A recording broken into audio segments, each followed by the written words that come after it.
solution. So we're all stewards. We're all stewards, okay? And so we want to practice that. And so we want to remind everybody the 3 pillars of our stewardship program and the ideas that we are putting forth and want everybody to reflect on and practice. And they are abundance, gratitude, and generosity. That's the basis of our program. And those are spiritual practices that we can all do. And so, so today I'm going to talk about abundance. And the title of my talk is, It's All God, the Flowers and the Fertilizer.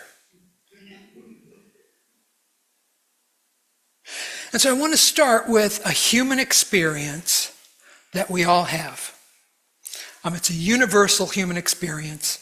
It's an experience of the heart. It's an intuitive experience. And it is that we are all intimately connected with all that there is. And in our hearts, we know this. It just, we're here and we're part of the universe. We are, as some people like to say, we're stardust that have gotten consciousness. And so a name that we commonly give it these days is a mystical experience, but it's an experience that human beings have had ever since, we've been human. And it's why in every culture there are people who pray, because that's what prayer is. It is an intention to connect with this larger reality, okay? So, prayer's everywhere. Now, the challenging part for us is that putting this oneness into words is beyond what we're humanly capable of doing. It just doesn't fit for us to explain this experience in words. And so, even the term relationship with God denotes some sort of 2 people or 2 beings that have some sort of relationship. And so we've developed a shorthand of describing this experience. And that is, at least we in the West, we call it God. And that word, that term has become kind of charged for a lot of people because there's a lot of history around it. But so I'll give you my definition of God, the one that I like the most, and it is that God is the mystery. God is the mystery that transcends all human categorization. The mystery that transcends all human categorization. So again, to use those highfalutin terms, we say that God is immanent, that is within. God is transcendent, without and all around us. And so we're like a fish in water, and we are swimming in this thing we call God. And so because we can't, describe this in words the way that we would really like to, human beings have evolved this way of using a myth and metaphor to try to illustrate how this can be experienced. Now, Jesus, for example, was constantly saying, the Father and I are one, referring metaphorically to this divine reality, God as the Father. The Father and I are one. And of course, throughout all of the spiritual and wisdom traditions, there have been different ways that people have described this.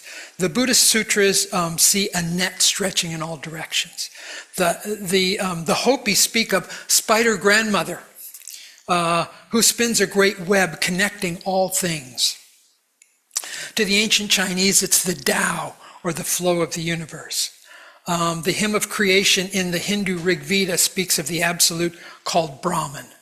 So all of these descriptions of this ultimate reality, this ground of all our being, this infinite reality, refer basically to the same thing, something that we cannot adequately describe in words.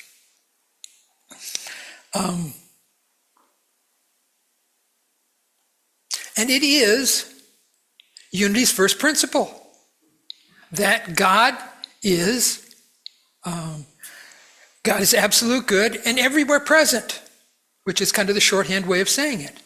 God is absolute good and everywhere present, okay? So we live and move and have our being in this absolute goodness and presence. And this principle affirms that God is all that there is. That God is all that there is.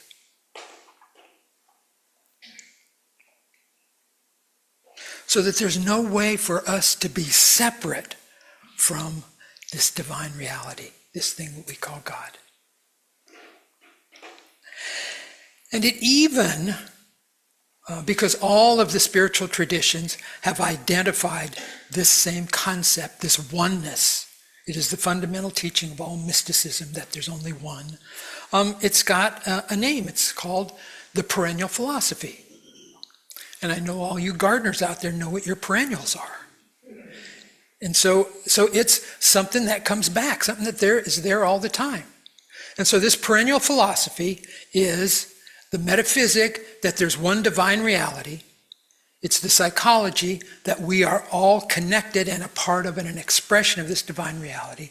And the ethic that says that this is what we're here to do, to learn who we are and to live from that divine expression. And so we can call this a traditional worldview, all right? And I use the worldview, the idea of worldview very specifically, and I'll give you a definition of that. A worldview is a set of beliefs about fundamental aspects of reality that ground and influence all one's perceiving, thinking, knowing, and doing. Okay, that's kind of... Anyway, it's I want to. This is important. Okay, so I'm going to repeat that again. A worldview is a set of beliefs about fundamental aspects of reality. That's capital R reality. Okay, the big reality that ground and influence all one's perceiving, thinking, knowing, and doing. So basically, what that says is that your worldview determines, how you're going to experience all of the things that happen to you in life. It's kind of a shorthand, or the unity principle that we talked about today about thinking. The worldview is really a more elaborate kind of expression of that very idea. That's a set of fundamental beliefs about aspects of reality. So friends, this is my message to you today. This is your abundance. You'll never be more abundant than you are right now. Because there's nothing that you can ever do to get away from God. Okay? And God is absolute good. So I want you just to breathe with me. Oh, yeah. Now, I'm guessing that some of you out there might be saying, but Pastor, that's not what I experience a lot of the time. This absolute goodness. So, I'm going to tell you a little secret. Okay? A little secret. A little closer. So, God is your source and consciousness is your supply. God is your source and consciousness is your supply. Okay. So now let me try and make that a little bit more concrete. Let's just use a metaphor that all the abundance in the universe is flowing as a waterfall, and all of the good in the universe is flowing down. And you, in your experience, want to partake of that abundance. And so you in your consciousness take your little glass over and you get your glass full, okay? Because that's the consciousness that you have, is that I've got a glass full of this absolute abundance that come down. Now, you might, if you grow your consciousness a little bit, take a bucket over. And so then you've got a bucket full of all of this abundance. I think you get where I'm going here, is that the only limit that you have on experience this abundance is your self-conception, your consciousness. Breathe with me. Yeah. So, one of the things that one of the kind of buzz lines, the buzzword or buzz line that we had in ministerial school was, life is consciousness. Life is consciousness. So that's a good one to kind of, when you take away and you think, what the hell did he talk about? Life is consciousness. Think about that. Life is consciousness. Okay, so now, so sometimes we do experience challenges to this experience of this abundance that we are, that we have, we are, what the way life is, accepting what truly is. And so I want to frame that a little bit, and I'm going to tell you, there are actually two things. The one I'm going to talk about has to do with history, and it has to do with the worldview that's the modern worldview. So the worldview that I described earlier, this perennial philosophy, is a traditional kind of worldview. So up until about the 16th century, and what makes it perennial is it showed up everywhere, some aspect of it, in different ways, in different languages, in different metaphors, but it showed up everywhere. That people believed that there was a divine reality, that we were an expression of it, and that we could learn that, we could wake up to that. So I want to take a look at a really big view of Western civilization, okay? Western civilization, and a paradox that I will share with you. So if we look at Western civilization, we look at all of the kind of heroic aspects of it, the noble aspects of it, we can think about, Greek philosophy and culture, and Roman engineering and law, and we think about, the Sistine Chapel, and all of the, amazing artwork that was put out by the Renaissance. And since then, we can think about, Copernicus, who discovered that, it's not the sun that revolves around the earth, but the other way around.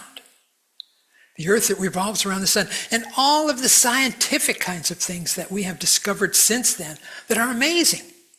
Up to the point of, putting people on the moon, of having telescopes that circle around the earth and have the power to see back light years, billions of light years, almost to the point of the origins of our universe, what we call the Big Bang.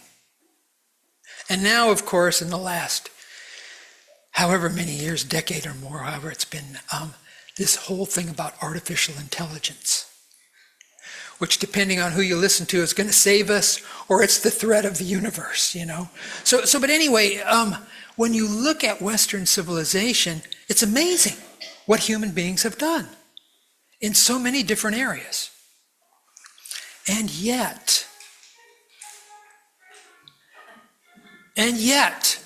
if we take a big view, and we also include the challenges that there have been, such as, the whole colonialism,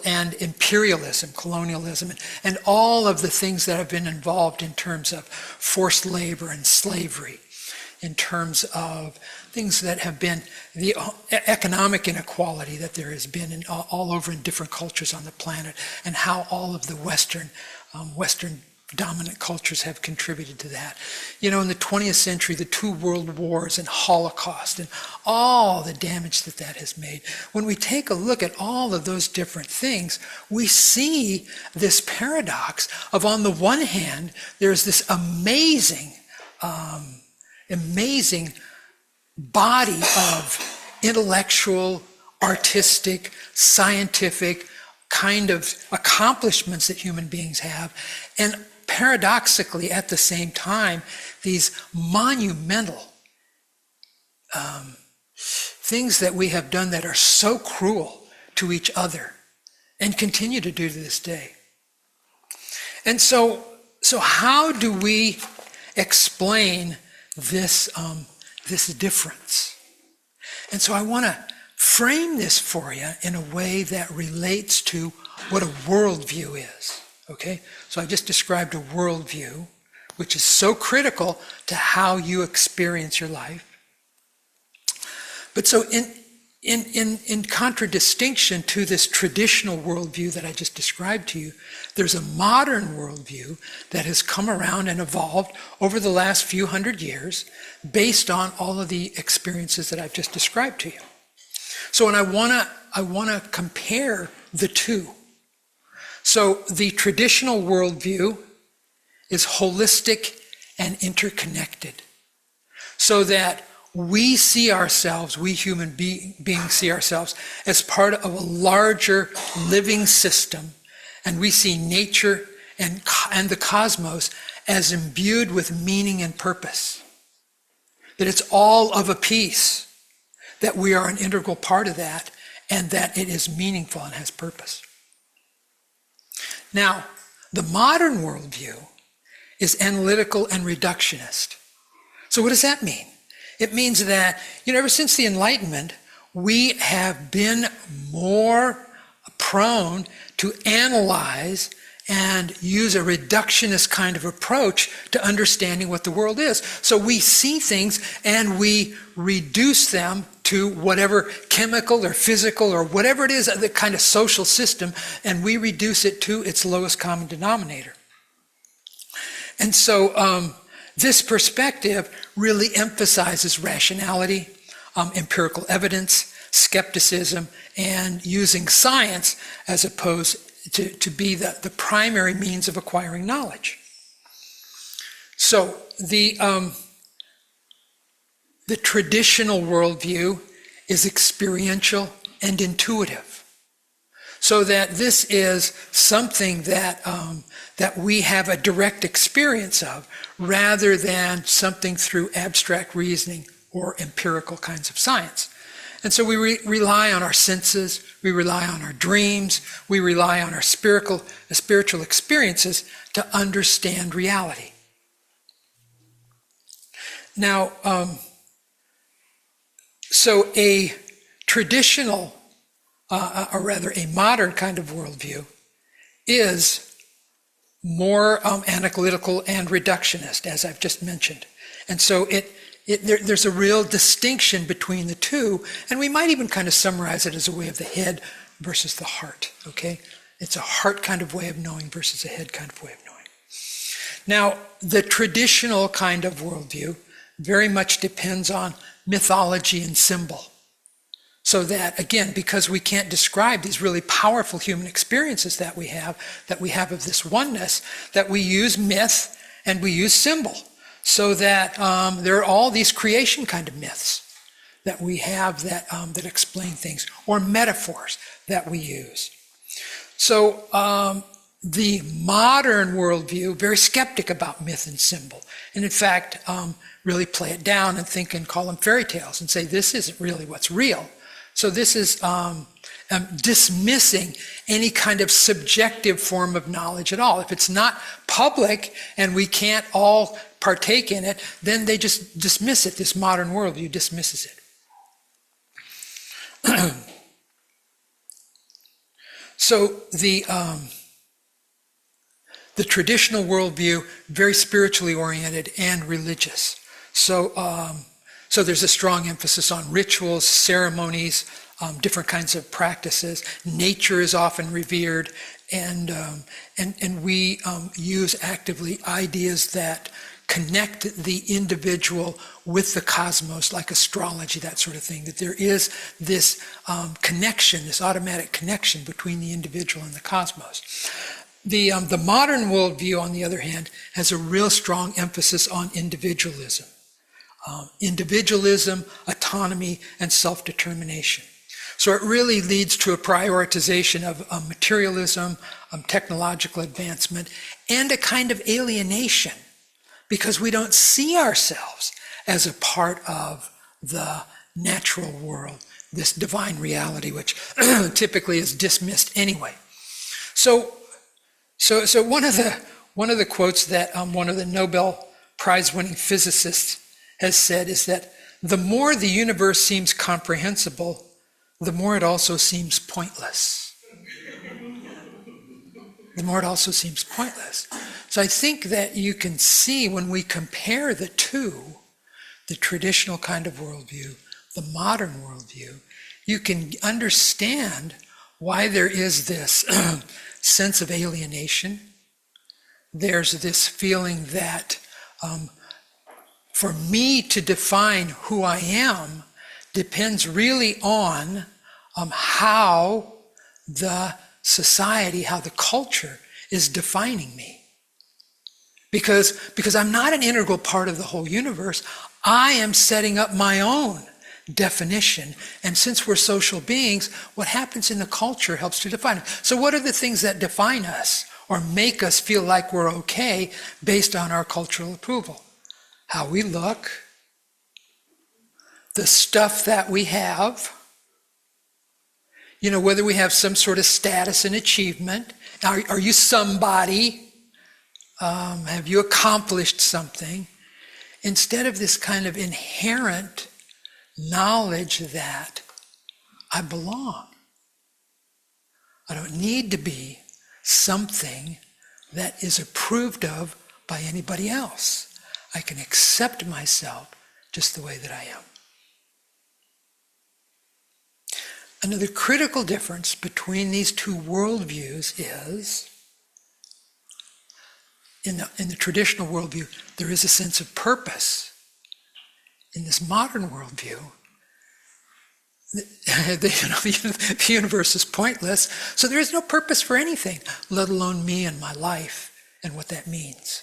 So you can see that how this kind of paradox helps to explain the difference between some of the really amazing accomplishments that we have done in Western civilization, and at the same time, how we have treated each other in such cruel and heartless kind of ways that just want to lift up our own egos, because this modern worldview is really very ego-centered. And that is, so some of you might be saying, well, Brian, I don't have this modern worldview. And I want to invite you to consider that you swim in this modern worldview. And it's very subtle, its effect on you. But through the media, through our educational system, our legal system, our system of governments, all of these different kinds of things that you are being drawn into and seduced into thinking, oh yeah, what really matters is how I look and what's the stuff that I have, and am I really somebody in terms of the culture. So that's something that I really, really want you to reflect on and pay attention to.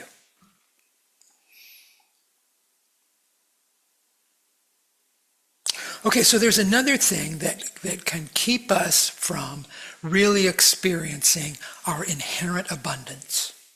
And that is, when we talk about God as being the only presence and the only power, where does evil fit in?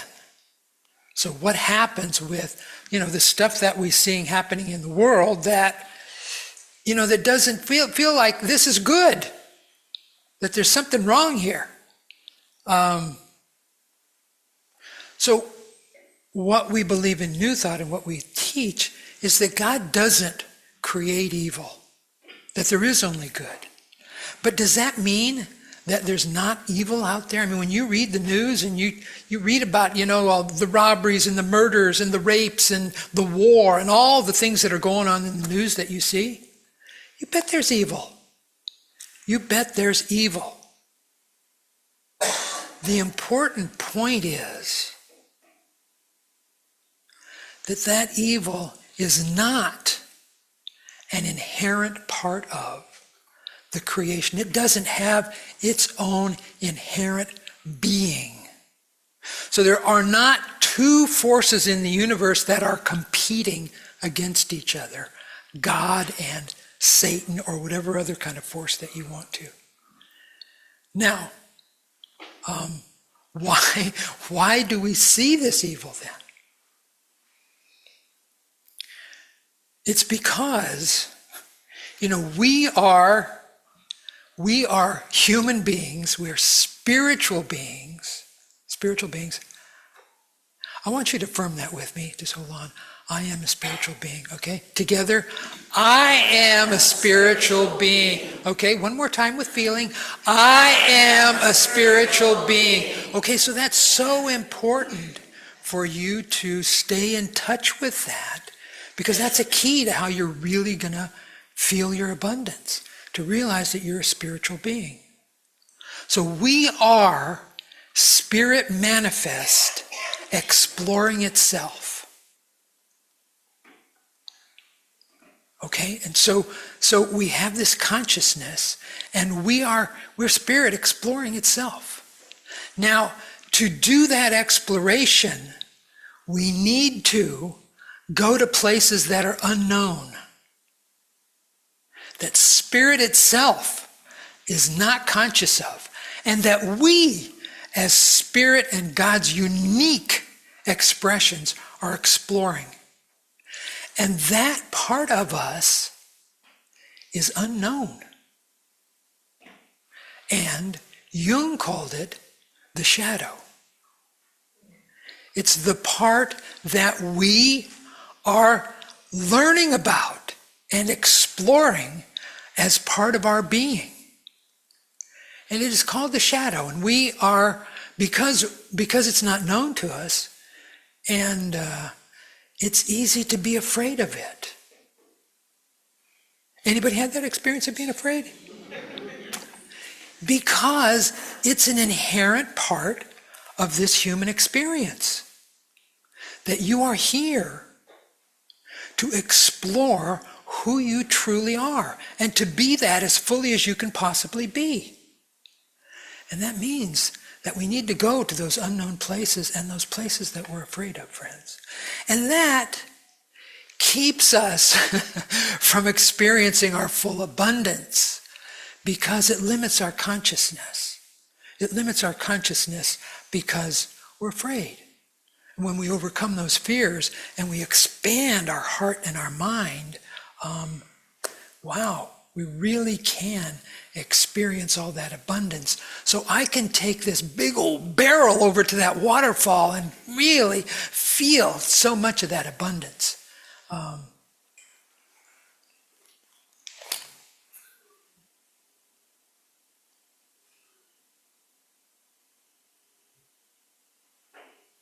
So let me just kind of summarize here.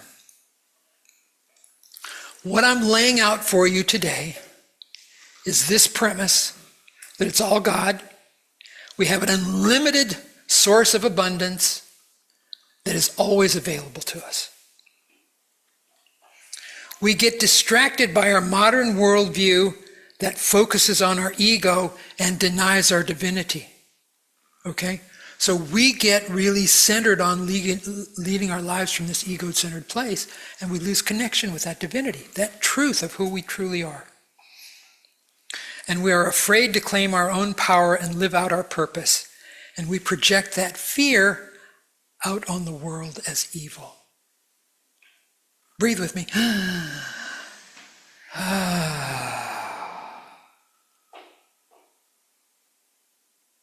So how can we reclaim our lives and live a spirit-centered life? So the first thing is that when I presented this idea of these different worldviews, the traditional worldview and the modern worldview, it's not that they are wrong, either one is right and one is wrong, but they both have partial truth. And that is the challenge that we are faced with in our world today. And it's why you see so much chaos and so much confusion, so much apparent kind of disorder. Because we have to figure out how to bring those two things together. And there is a breaking down that's happening on a really big scale before we can take that next leap into human evolution. And I know that some of you are thinking, Brian, this is not what I signed up for. And friends, I'm here to tell you, if you're here, you signed up.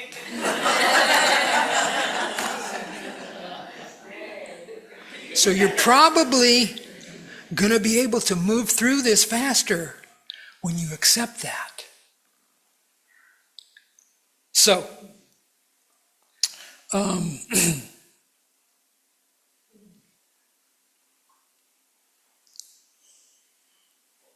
so to realize our true nature, we need to, particularly in this modern worldview, this worldview that is, breaking down so much and so many things are changing, cultivate awareness, mindfulness, cultivate that.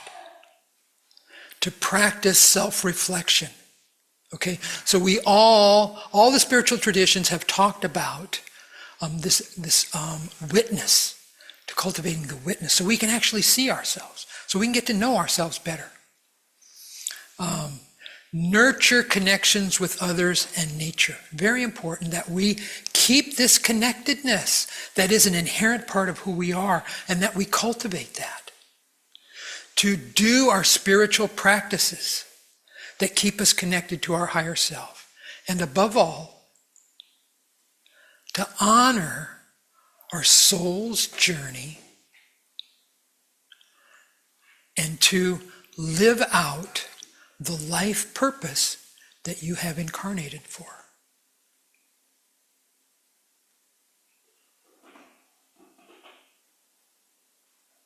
So, in the Buddhist tradition, they talk about the three refuges, or the three jewels. The Buddha, the Dharma, and the Sangha. So the Buddha, the teacher, the model, the way shower, and actually our essential nature, our Buddha nature, the Dharma, which is the spiritual path, the teachings, that how we realize the truth of our being. And then the Sangha is the community, the people that we gather together with to remember all these things. And you can generalize those. For example, if we were to think about it in a unity kind of context, we could think about the Christ, who is our way shower, our teacher, and our very own nature, our Christ nature. You could think about unity's 5 principles, if you wanted, those principles that guide us, and the other teachings, or new thought teachings, religious science teachings. And then the Sangha is this, it's us. This jewel, this precious, precious jewel. And friends, I know, because many of you tell me this, how precious this community is to you. It's precious to me too. I am so proud to be the minister of this community. And give Brian a round of applause.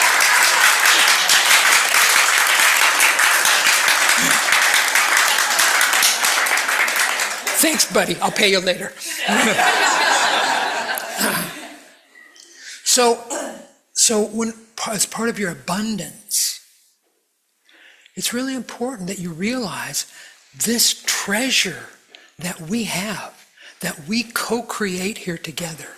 So when you think about your time and your talent and your treasure, all of the things that you invest in this community, that is well invested.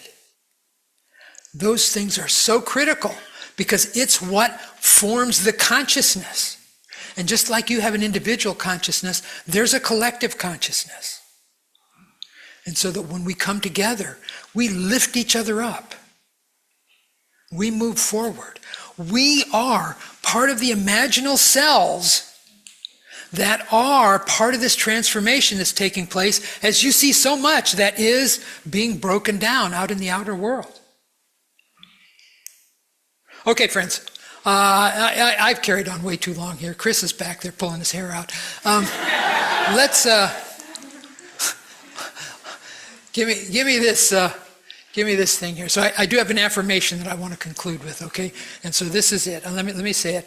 I am a unique expression of infinite love and creativity. And I want you to embrace that with your whole heart and soul, your mind and your being, that I am a unique expression of infinite love and creativity. Together, I am a unique expression of infinite love and creativity. Okay, that was practice. One more time. Let's go.